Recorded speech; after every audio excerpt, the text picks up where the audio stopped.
buenas tardes. Bienvenidas, bienvenidos, bienvenides a la presentación de True Crime, una mirada al dolor de las demás, de Berta Comas Casas. Bueno, estamos muy contentas para Sorority Trap, es todo, bueno, el evento del año. Estamos completamente emocionadas, teníamos muchas ganas de que llegase este momento porque hemos vivido de cerca, obviamente, todo el proceso del libro y bueno, que llegue a este final con la presentación en Zaragoza, en La Montonera, pues es toda una maravilla. Veréis que tenemos micrófonos, pero que no se escucha audio porque estamos aprovechando y estamos grabando un programa de Sorority Trap, porque ya en su momento pensamos, obviamente habrá un programa o varios dedicados al libro de Berta, y pensamos que era un momento perfecto. Entonces, eso, no sé, o sea, estamos a volumen normal, pero tenemos estos micros. No nos hacen falta tampoco porque tenemos bastante buena voz, timbre, sí. buen pulmón.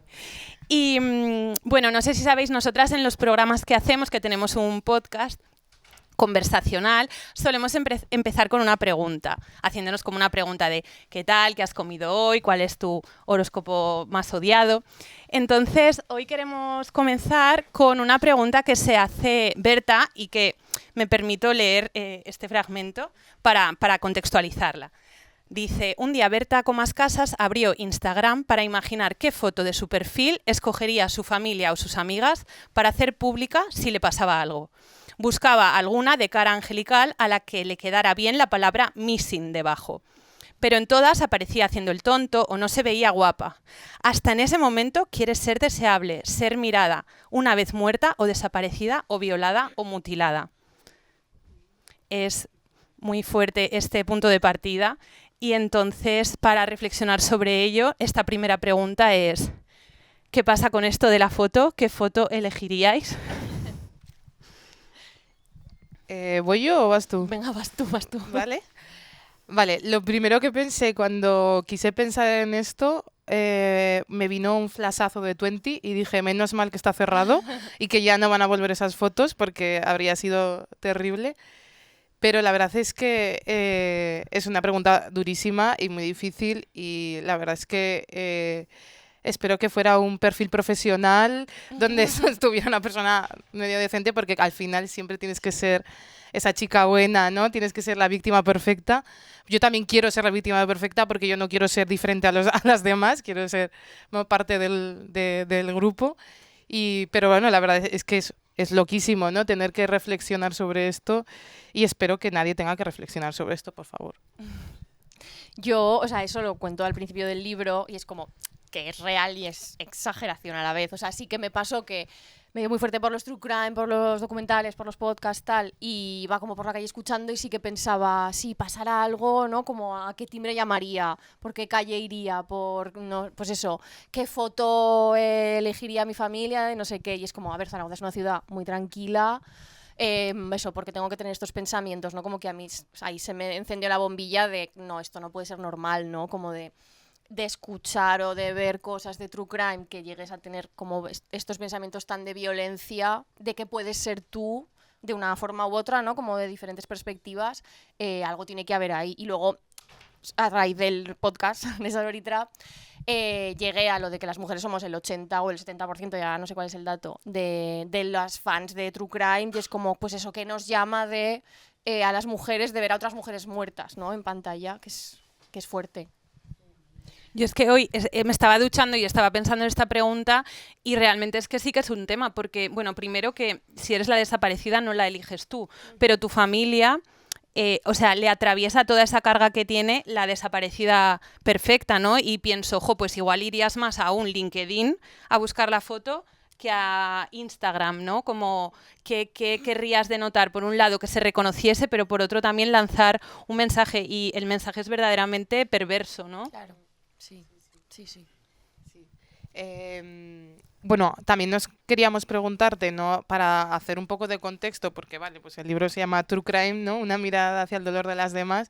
Pero bueno, sí que queríamos preguntarte, así como pregunta base, ¿qué es el True Crime? ¿No? Un poco, que nos cuentes un poco ahí, un poco de contexto.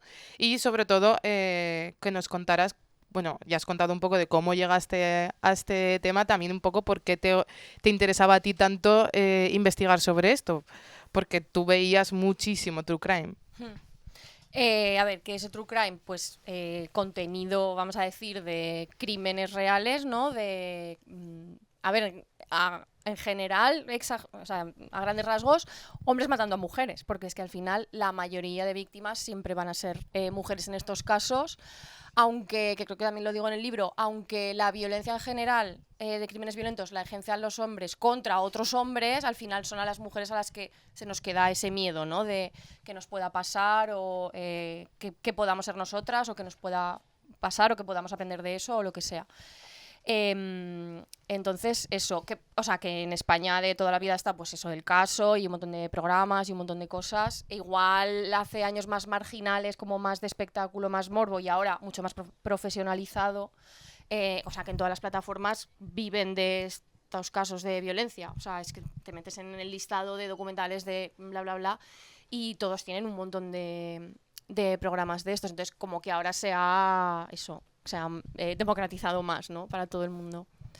¿Y cómo llegó a esto? Eso, sí, pues me gustaba mucho. Ahora ya no sé si me gusta tanto porque me he cansado mucho ya de ver esto.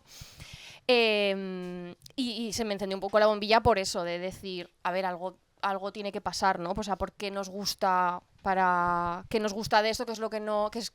¿Cuál es la curiosidad que nos da a conocer tantas cosas de crímenes cuando es una cosa tan horrible, ¿no? Y en realidad al final tan anecdótica, porque cuántas veces, ¿no? En tu vida te puedes topar con una cosa así, que seguramente será la excepcionalidad también lo que nos llama la atención, obviamente, pero sí, pues eso, la curiosidad de por qué nos llama la atención y qué es lo que nos gusta también de conocer estos perfiles de asesinos, tal.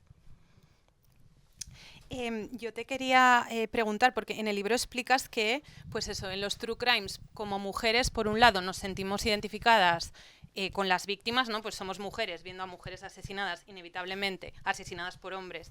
Te sientes identificada, pero a la vez la espectacularización te saca de ahí, individualiza todo y genera una distancia muy cruel. Entonces, Berta en el libro habla de una dicotomía que es como, podría ser yo versus, bueno, a mí eso nunca me pasaría, yo nunca tendría este novio psicópata o yo nunca me habría dado cuenta, ¿no? Háblanos de esta dicotomía. Claro.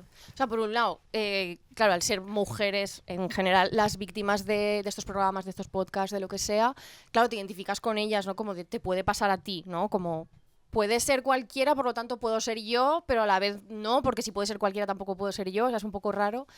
Y lo que dices, y a la vez, al poner esos programas en pantalla o lo que sea, lo que se genera también es una revictimización de esas víctimas, de aún encima que les ha pasado eso, ¿no? Se les culpa de que han caído, que han sido tontas, lo que nos genera también a nosotras, que esa es una de las cosas que dicen las investigaciones que pasa con el true crime y las mujeres, que lo vemos también un poco como, de alguna forma inconsciente, como para sacar algún tipo de aprendizaje, ¿no?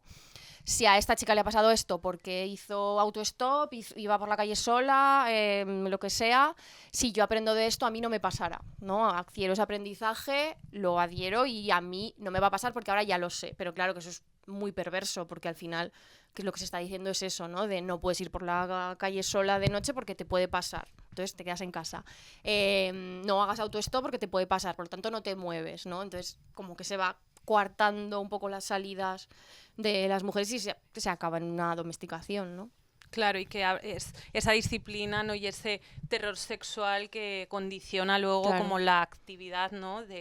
de las mujeres. Claro, sí. En algún momento del libro hablas de como menos matrículas de mujeres en la universidad a raíz de uno de los casos. Sí. Eso es, o sea, ahí se ve como claramente el impacto que tiene, que a veces puede parecer más invisible, en plan, no hay datos de cuántas mujeres hacen autostop, pero cuántas mujeres dejan de matricularse en la universidad a raíz de qué caso era.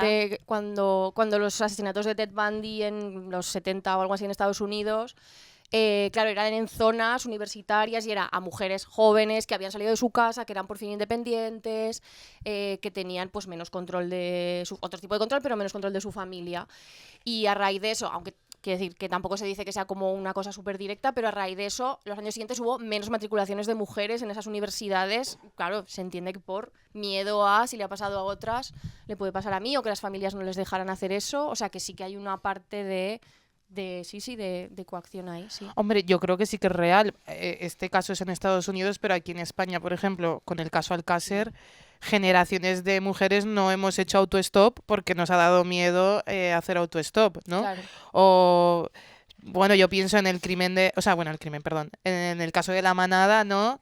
Y yo creo que sí que había una cosa ahí de... Sí. O también hubo otro caso de una chica que estaba que se había ido a correr y también era una cosa que todo el mundo pensaba, pues es que igual no hay que irse a correr. Y es Claro. como, ostras, pues si no puedo hacer footing, que es lo más blanco que... O sea, quiero decir que no hay ningún morbo ahí. Sí. ¿No? Entonces yo creo que sí, es disciplinante, que ocurre y que nos ocurre, ¿no? O sea... Sí. Vamos, no lo sé, yo sí que lo siento, o sea, yo veces y veces que me han repetido la cosa esta de o no vuelvas de noche o no cruces parques o pues entiendo que con el tema del true crime, ¿no? Todavía es como que insensibilizarte a la vez, ¿no? Como reforzar ese tipo de comportamientos. También yo quería comentarte, bueno, hay un momento, espérate que tengo que abrir el libro, página 90, que lo tengo marcadito. A ver. Sí, lo que estabas diciendo, por ejemplo, en el libro a Susan Sontag, que habla de eso de... O sea, ella analiza la fotografía de guerra, pero bueno, yo lo utilizo y ya está. Y dice que el conocer que están pasando otras cosas, el ver esas imágenes de guerra, no hace... O sea, el que tú sepas esa información no hace que cambies ninguna cosa del mundo con eso, ¿no? Y esto es un poco lo mismo. Que tú sepas que ocurren cosas horribles en el mundo, por supuesto no hace que lo puedas parar, pero tampoco hace nada en tu vida contra eso, ¿no? Además, porque tú lo comentas en el libro, eso al final, claro, si no puedes hacer footing, ir a San Fermines, emborracharte, hacer autostop, cada vez se va limitando más y acabas en casa que, vaya, parece que casa no es el lugar más seguro, Claro, ¿no? Exacto. Claro, otra cosa que pasa con los true crimes es, como hemos dicho, que la mayoría de casos son hombres asesinando a mujeres, que eso tiene un nombre que es feminicidio y que si no se trata como tal, pues se invisibiliza, no se genera, pues eso, la carga política que tiene. Y lo que se intenta también decir de muchas formas es la típica imagen muy peliculera, ¿no? De que te persigue alguien por la calle, que te va a violar, ¿no? Así como encapuchado, que luego los datos lo desmontan, porque es lo que estabas diciendo exactamente, que el lugar más violento para las mujeres es la casa, al final, donde ocurre la gran mayoría de casos de violencia, de denuncias, es en la casa, o sea que ni siquiera ahí se acaba, sí, sí. De hecho, bueno, en esta página dices, ver programas sobre delitos se relaciona precisamente con el miedo al propio crimen y ese miedo a menudo conduce a aceptar que la única manera de lidiar con los delincuentes es el encarcelamiento. No está claro que la relación sea directa, pero parece existir una relación entre programas de crímenes y apoyo social a un aumento de las penas en casos de delincuencia. Este tipo de interpretaciones permean en las audiencias que sienten como cercanos, personales y comunes delitos y crímenes que son, en realidad, excepcionales, distantes y raros. Claro. Yo quería preguntarte esa relación de los cuerpos de seguridad del Estado o la justicia y el true crime y, sobre todo, en plan, ¿es posible un true crime antipunitivista? Claro. O sea, ¿es posible imaginar un documental en el que no acabe persiguiendo al asesino, ¿no? A través de los juzgados o como el final feliz es que acabe en la cárcel? Claro, es que eso siempre pasa, todos los programas o todas estas cosas empiezan con la investigación, te van llevando por ahí, por el misterio, se acaba sabiendo quién es, se llega al juicio y acaba como la cárcel, ¿no? En plan, la puerta cerrándose, las rejas. Y luego no hay un más allá, o sea, igual hay un más allá cuando sale esa persona de la cárcel o alguna cosa así, pero no hay una reconstrucción de qué ha pasado después con las que se han quedado, qué ha pasado con esa persona, con la familia de esa persona, ni nada así. Yo no recuerdo ningún documental que no tenga como foco eso de judicializarlo todo, que acabe en la cárcel, como que sea culpable, que se condene, tal. Lo que sí que hay algún documental que se enfoca igual más en las redes que generan las mujeres que han sido víctimas, las supervivientes cuando ha habido, Y eso sí que es interesante porque sí que es un poco lo que queda después, que es lo que importa, ¿no? Porque, o sea, me lo pregunto un poco en el libro y me lo han preguntado alguna vez si se puede hacer true crime feminista, que sería un poco lo que dices tú de antipunitivista, que no lo sé, no sé cómo sería muy complicado.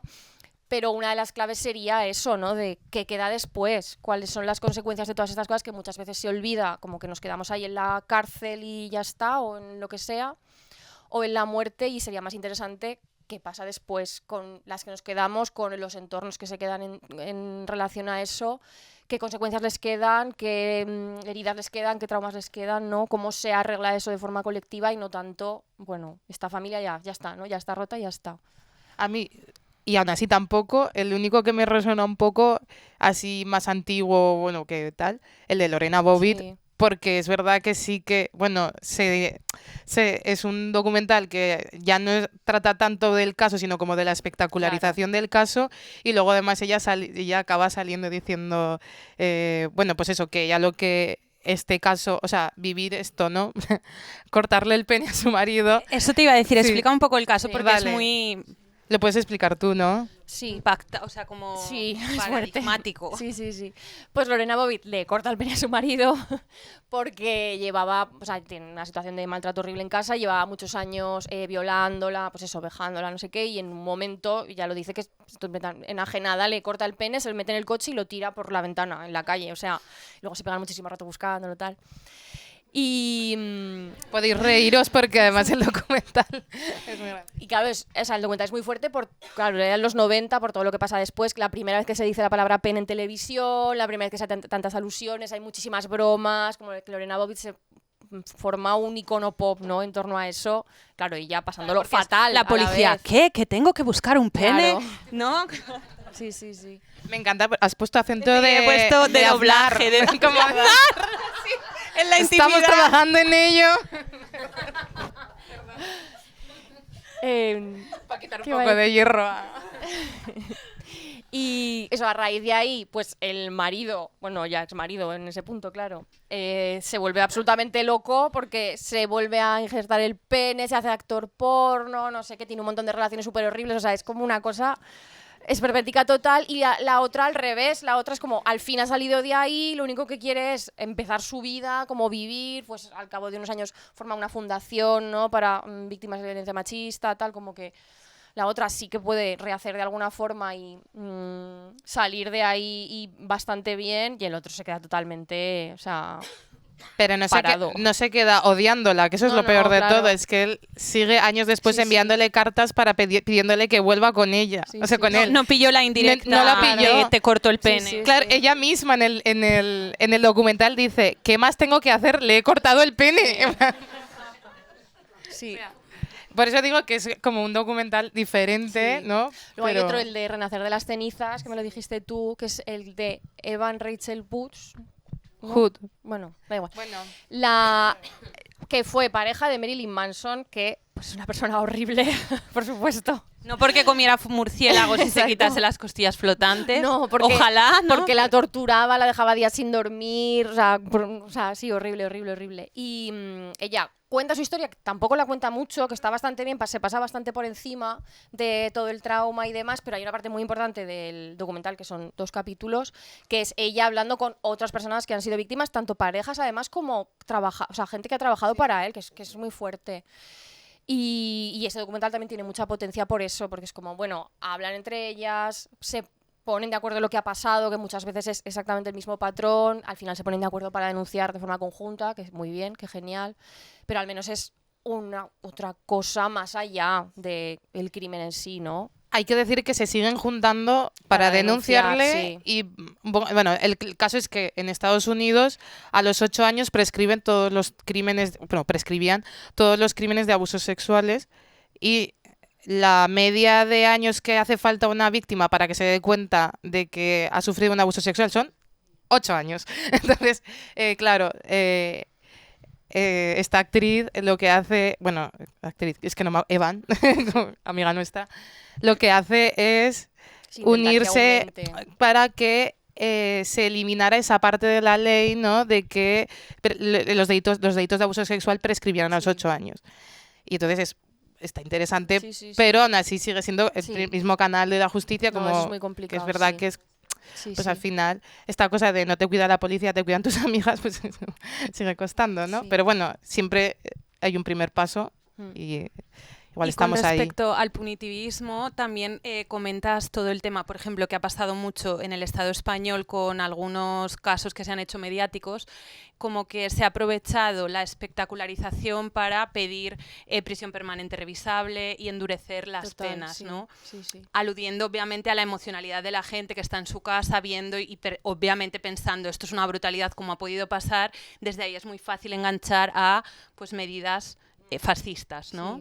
Sí. Y A ver, también es muy complicado porque luego, como la reacción de las familias también es una cosa muy loca, ¿no? Que es como hay mucha gente, volviendo a lo del true crime, hay muchas familias, entornos que sí que están súper contentos cuando se hace un programa, aunque sea Claro. ficción sobre el caso, porque es como que no se olvide, o que se reabra, o que se revise, que no se acabe de hablar de esto, que bueno, que bien. O que haya un aprendizaje de ahí, y luego otras familias, por supuesto, que se cierran en banda de no queremos que nos revictimicen, no queremos que se vuelva a tratar esto, no queremos que se le recuerde de esa forma a la víctima. O un caso que hablo en el libro de la hija de una víctima que estaba muy enfadada de que se tratara la muerte de su madre como un caso, ¿no? Que le nombrara Claro. como caso, que es horrible. Eso le enfadaba mucho, o era porque hacían una serie de ficción, o que se tratara a su madre como la protagonista, ¿no? Como la Ya. protagonista era de esta forma, y es como yo no veía a su madre reflejada en una actriz Claro. que no sé qué, ¿no? Como que se la ponía de ama de casa así un poco tonta, y es como mi madre era mucho más. Como claro, como se reduce, ¿no? A eso, al caso, a la víctima, al culpable. también la lucha que está teniendo, comentas ahora, no me sale el nombre, Patricia, Sí. bueno, la madre de Gabriel, que Sí, fue Gabriel asesinado Cruz, sí. por la pareja de su padre, digamos. Sí. Como que se está intentando, ¿no? Netflix creo que... No sé si Netflix, Sí, una plataforma. como que ha habido gente que se ha puesto en contacto con ella y ella siempre se ha negado. De hecho, es como que está como muy ahí ahora a tope, como que quiere hacer algún tipo de ley que ampare que no se puedan hacer programas. Claro. Pero claro, eso ya no sé qué va a pasar ni Porque qué va a ser legal. Además, por un lado, claro, se le ofrece dinero a la asesina. Por Sí. otro lado, cosas que pasan también ahora con lo de Daniel Sancho, que también lo nombras, ellos en el lado del asesino necesitan pasta Claro. para toda la defensa desde Tailandia, etcétera. Entonces, ¿cómo, Venden el cómo documental. Claro, o sea, el despliegue que tiene realmente Claro. el true crime es que tiene o sea, muchas consecuencias, ¿no? Que no Sí, se sí, queda sí. en un programa y ya está. Claro. Y luego eso depende de desde qué posición lo hagas. Claro, cambia mucho la historia, ¿no? O sea, que nada es objetivo, aunque lo vendan como periodismo, aunque lo vendan como documental, tal. No, nada va a ser objetivo, depende desde qué perspectiva lo hagas. Si es de la víctima, si es de la familia de quien sea, si es del investigador, si es desde la policía, ¿no? Que, claro, cambia mucho. Sí. Sí, a mí se me ocurría, bueno, un documental que es un poco antipunitivista es el de la policía asesina, porque, ¿cómo se llama esta? La Rosa esta, ¿no? ¿Cómo se llama? Rosa Peral. Rosa Peral, porque es en plan, yo no lo terminé porque es que he de decir que soy un poco antifan de, bueno, no antifan, pero no, nunca me ha traído... La policía. Bueno, ni la policía. El true crime, pero sí que vi como un par de capítulos y dije, es que está quedando la policía aquí de Ya. mal. Y aún así supongo que pagaría la policía por salir bien, o sea, quiero decir que... Pero claro, no sé.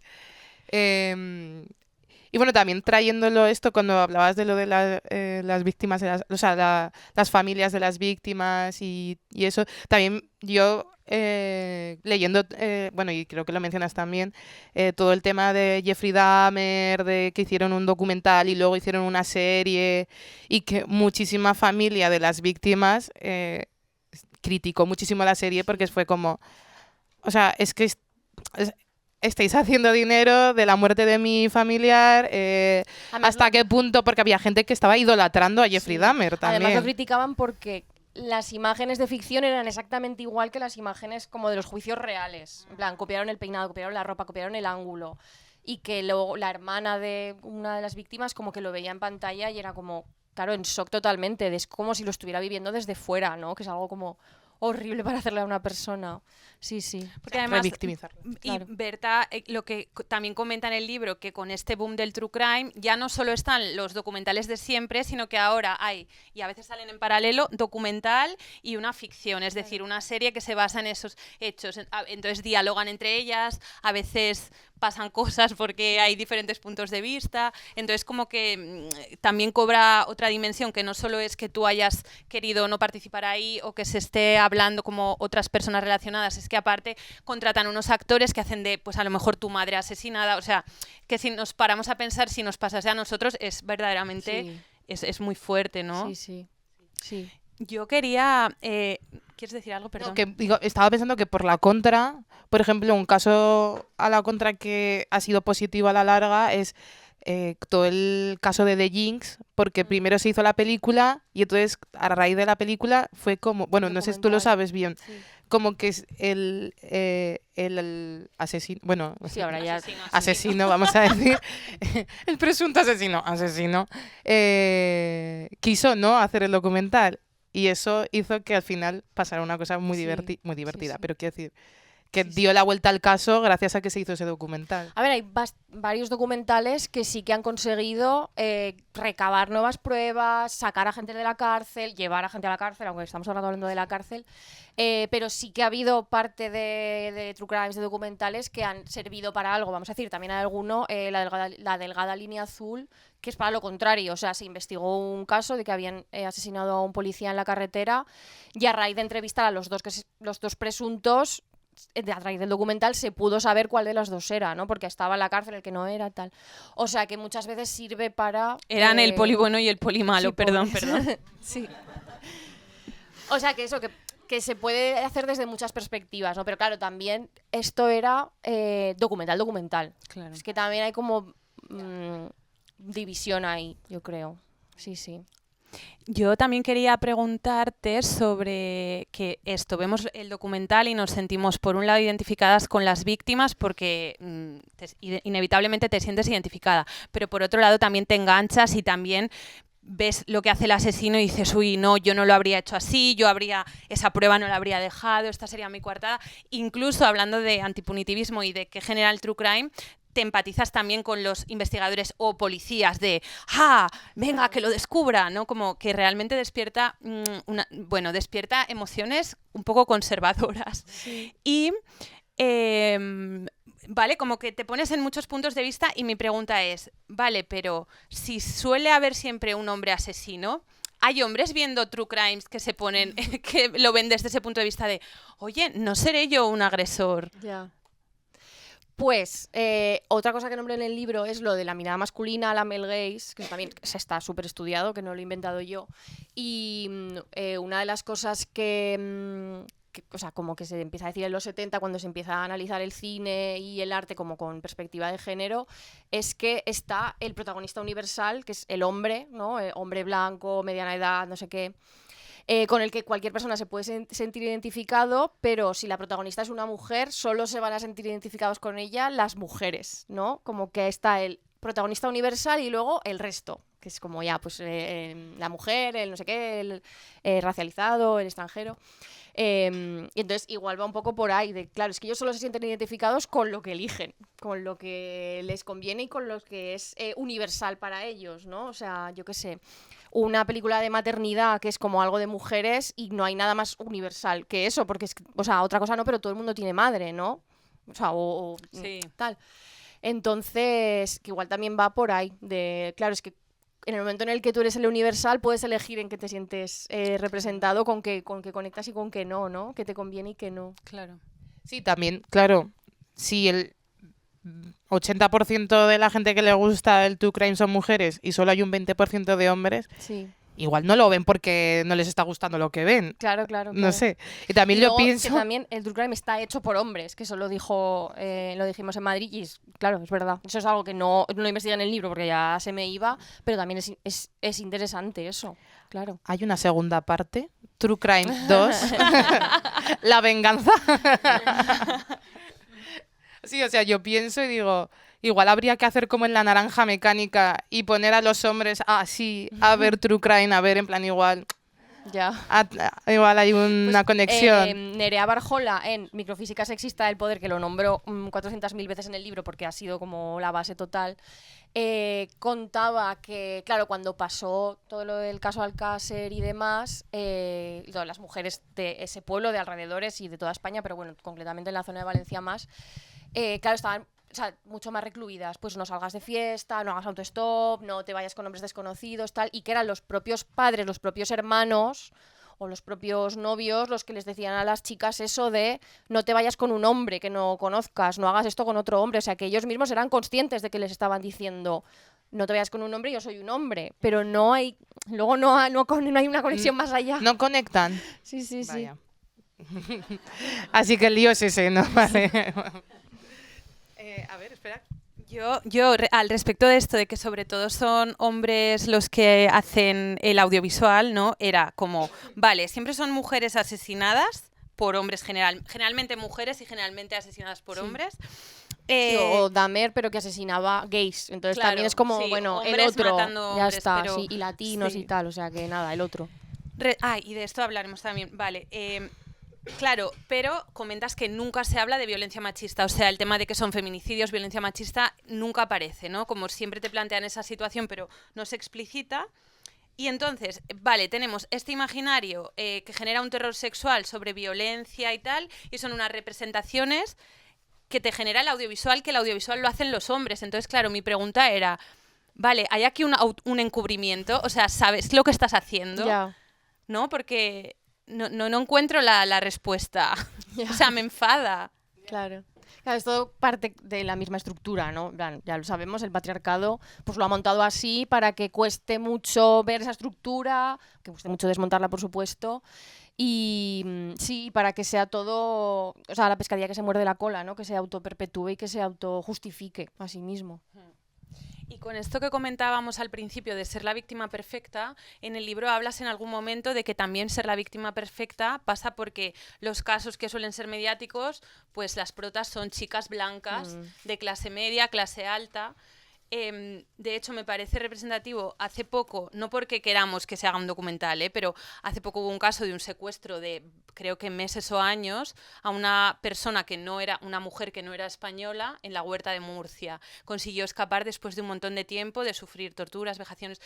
No ha tenido ningún tipo de repercusión la noticia. Si hubiese sido una mujer española, claramente habría abierto y habría estado en Facha Rosa varias mañanas, ¿no? Entonces es como que qué jodido esto Sí, también, total, ¿no? Sí.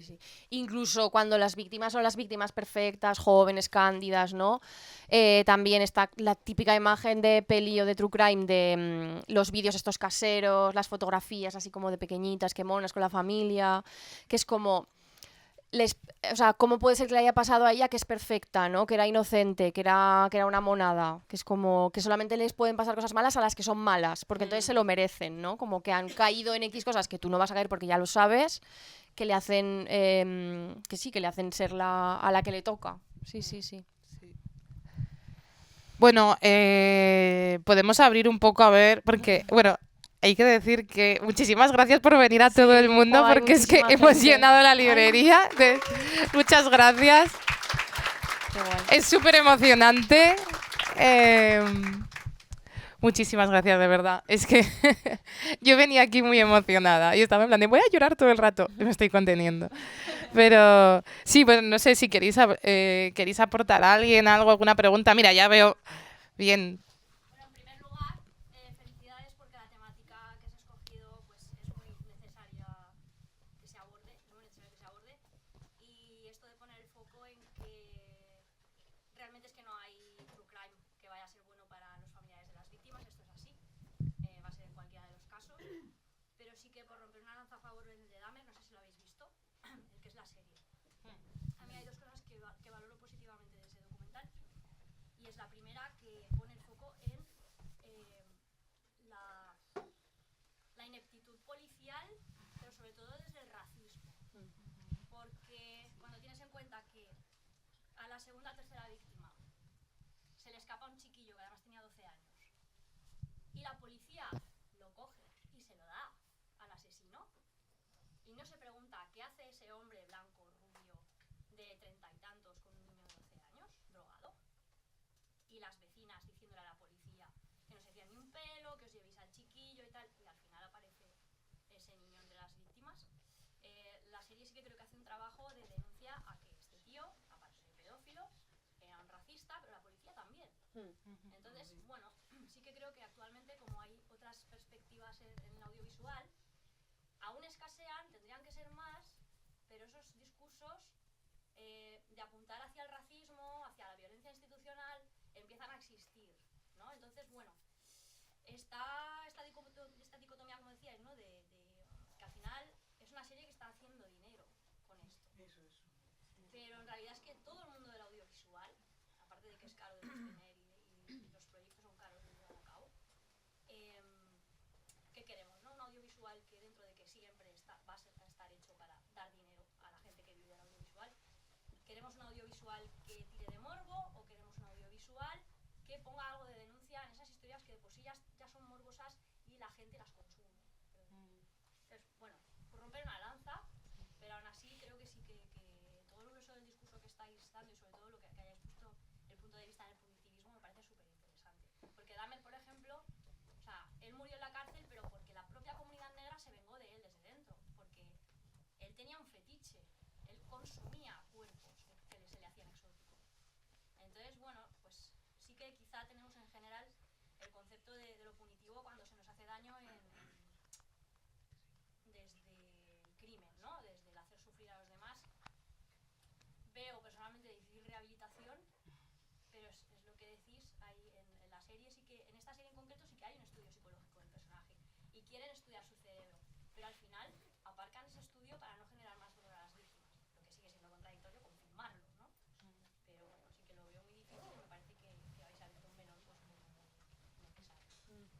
Sí, porque muchas veces con estos asesinos así como de casos tan locos, Dahmer, Ted Bundy, no sé qué, como que también se queda un poco en el imaginario de, claro, como son psicópatas, como son como súper inteligentes y no sé qué, es muy difícil pillarles porque se van a escabullir y luego es eso, es como, no, es que a veces los policías es que son unos ineptos y están marcados por muchas cosas que les hace no pillarles porque se les escapan cosas que no deberían, ¿no? Y lo mismo por el otro lado, que si pensamos siempre que son psicópatas como, ¿no? Como alejados de la sociedad y que no los podemos entender porque no son como nosotros, eso también hace que, pues eso, que no podamos pensar que lo que están haciendo es totalmente estructural, ¿no? Que al final, también, ¿no? Que mataba gays, quiero decir, al final, pues eso, pero... Él secuestraba hombres que le atraían porque sí. alguno de los secuestros te lo retrata como que esa persona secuestrada ni siquiera era homosexual. Ya.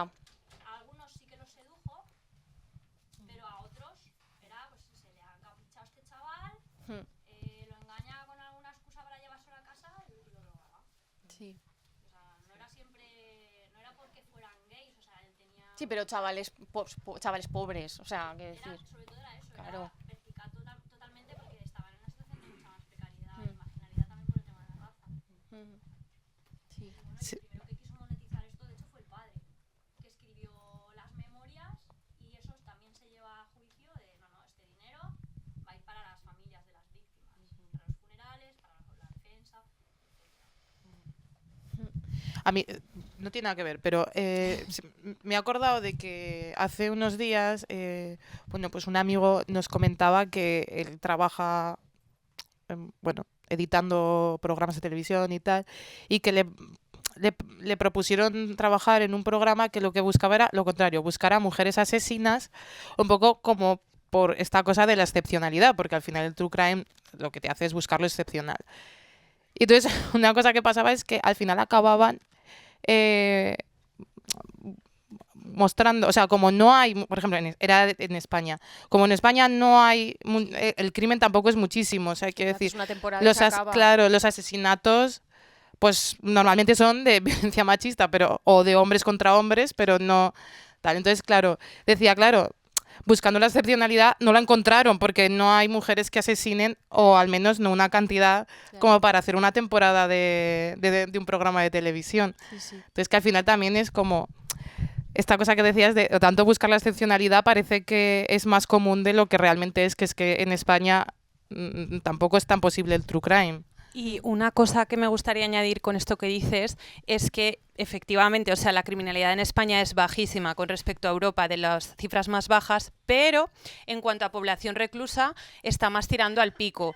¿Qué pasa? Pues que España castiga mucho el delito ocasional y robo, hurto, tráfico de drogas, cosas que no es crimen.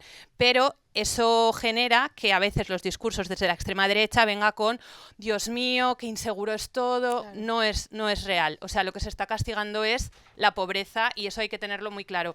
Entonces, como que esto ¿no? Que muchas veces los true crimes despiertan esto de ay, ay, qué miedo, un asesino, y ni mucho menos ya una asesina, por supuesto, pero no, y no, en nuestro contexto no es nada real, vamos. Ujú. Sí. ¿Alguien quiere decir algo más? Bueno, no sé por qué se lo digo al micrófono. ¿Alguna cosita más?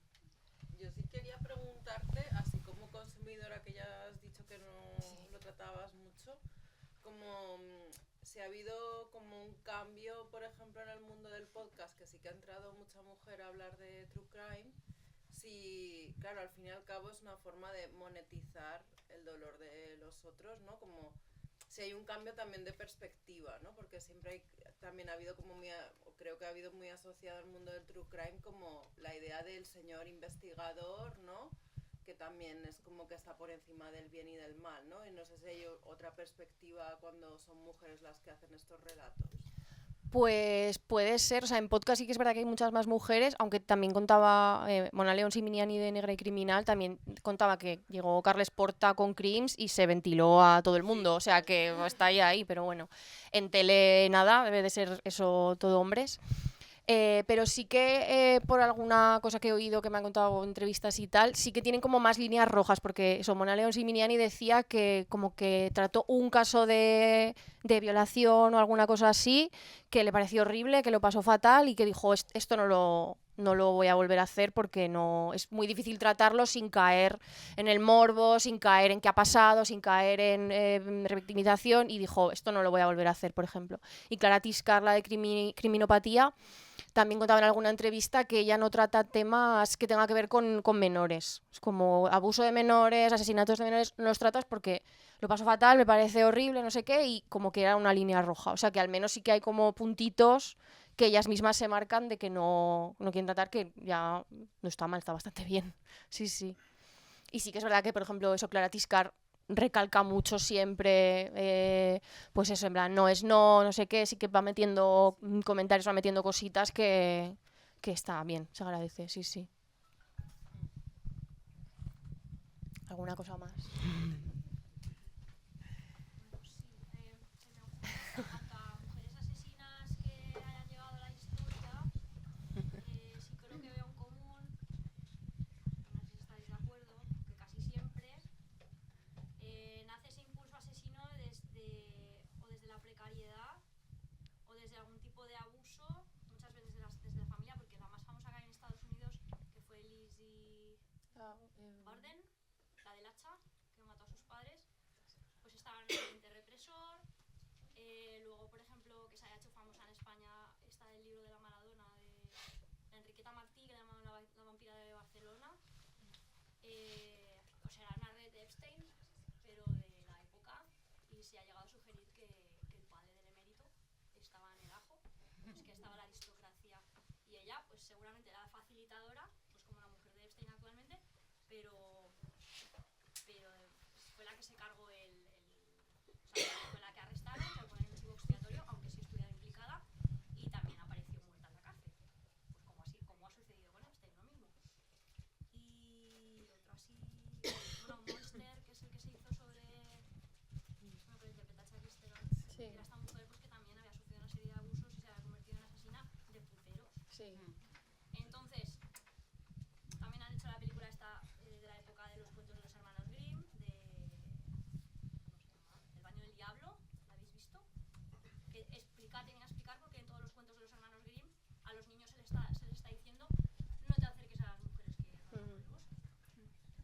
Y esa tiene tela. Además, también en los cuentos religiosos la iglesia.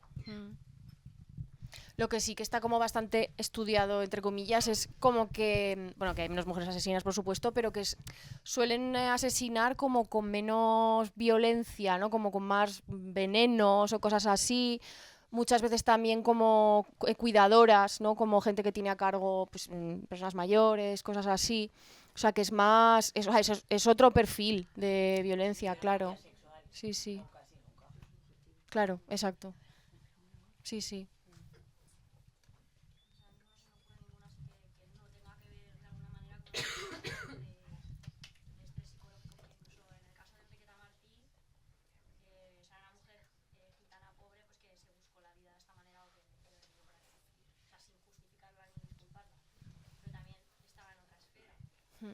A mí me viene de así de True Crime uno que se llama, la ficción es Love and Death, creo, que es una mujer que mata a una vecina a hachazos. Sí. Hay documental y ficción. Pero que es como que era la amante del marido o algo así, ¿no? También Sí, como... pero creo que ella era la amante vale. del marido de la otra.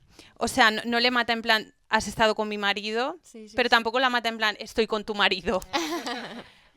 En alguna de las dos aparece como que, o sea, lo achacan a que ella de pequeña sí que vivía en un ambiente represor y su madre le hacía mucho como, "Ch, ch, calla", y no le dejaba hablar, y entonces en el momento que están discutiendo le hizo esto de como que le mandó callar y le hizo un clac y la troceó con una... O sea, no sé, lo vi un poco Le hizo un cogido clac con muy largo, por lo pinzas, la veo, verdad. porque- Lo vi un poco cogido con pinzas, pero esta es la única que pensé, a ver, porque tu madre te mandase callar mucho, fuese tal, cargarte a la vecina, Ya. no sé si... Claro, es que muchas veces como y era que violento. se hace más simple, ¿no? Como pues Dahmer también, es como su madre le trataba muy mal, entonces se volvió, es como, bueno, a ver, ¿no? Como Claro. justificarlo así.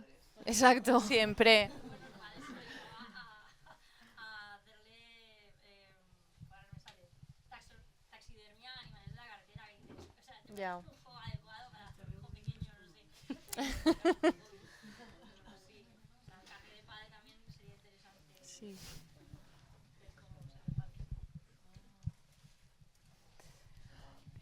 Bueno, pues si os parece, bueno, podríamos estar hablando horas, ya lo sabéis, pero ya sabéis que nosotras podríamos estar hablando horas. Pero bueno, si os parece, pues pasamos al momento firmas. Y nada, sí que pues agradecerte, Berta, que hayas escrito este libro, porque como bien han dicho, abre una puerta que estaría muy bien que más gente siguiera ahí hurgando, ¿no? Y que se empezara a remover un poco, que lo trajiste al podcast. Y es la cosa más guay que le ha ocurrido al podcast. Que Además, es fue que- el primero. Sí, sí, sí. No sé para qué hemos hecho los demás, en realidad. O sea, esto significa que Berta en el primer podcast habló de este tema, de ahí le ofrecieron escribir un artículo y de ahí le ofrecieron escribir un libro, Sí. que será lo próximo. Documental, ¿te imaginas? No, ya vale, por favor. Estoy harta de este tema. Entonces, pues bueno. Y nada, que muchas gracias. Y porque eres una amiga increíble y jolín. Y muchas gracias a todo el mundo por venir. Así que bueno, cerramos.